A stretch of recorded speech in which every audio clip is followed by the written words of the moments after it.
Now turn to Section 3.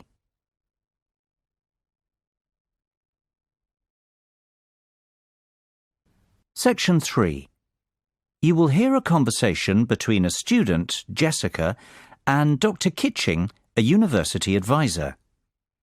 First, you have some time to look at questions 21 to 25. Pause the recording for 30 seconds. Now listen carefully and answer questions 21 to 25. Hello, Dr. Kitching. My name's Jessica. I work for the student newspaper. I called you last week to ask if I could interview you for an article about how to ask for references. Oh, yes, I remember. Come in, have a seat. Thank you. Do you have a few minutes now to do the interview? Yes, that's fine. Great. I got the idea to do this article because, well, everyone I know is rather puzzled about how to get references from professors when they need them for applications for jobs or postgraduate studies. And I thought since you're a professor and you've been working as a student advisor for many years also, what better person to ask? Yes, I have got some advice I can share on this topic. Where shall we begin?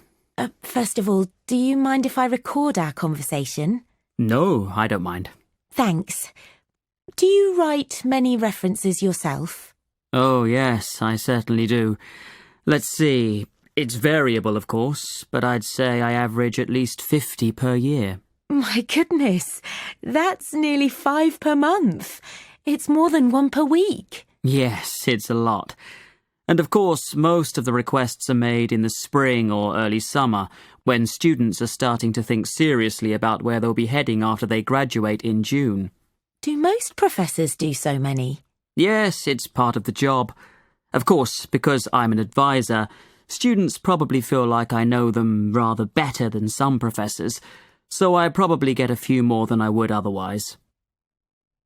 Before you hear the rest of the conversation, you have some time to look at questions 26 to 30.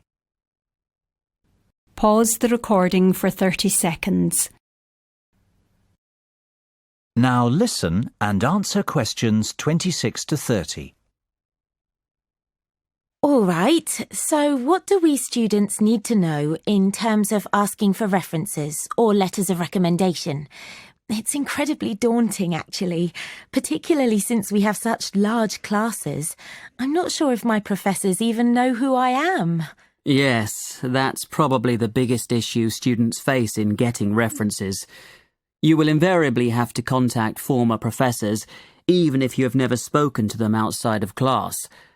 Following on this, if I were giving a first-year student advice, I would say to make sure you've had contact with several professors outside of class so you won't be a stranger. All it takes is visiting during office hours, even if it's just to say, "Hello, I'm enjoying your lectures." But what if we didn't do that? Then you'll just have to contact your professor anyway. Make a telephone call. Tell him or her who you are and what classes you attended, this sort of thing. Remember, for your professor, recalling an average student out of hundreds and hundreds isn't easy. So tell him or her what course you took and what semester and year it was. Include what grade you got and anything memorable. Perhaps you spilled your coffee. Though at the time it wasn't funny, it might be enough for Professor Brown to remember you and it won't shed any negative light on you. It was an accident.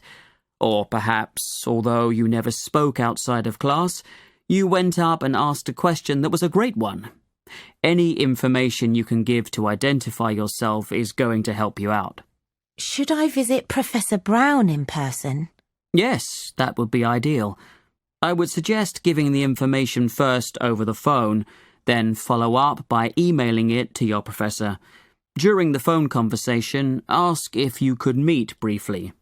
This will be both a physical reminder of who you are and also another chance to make a good impression. Isn't it very difficult to write references for all these students you've never spoken to or really even met? Yes.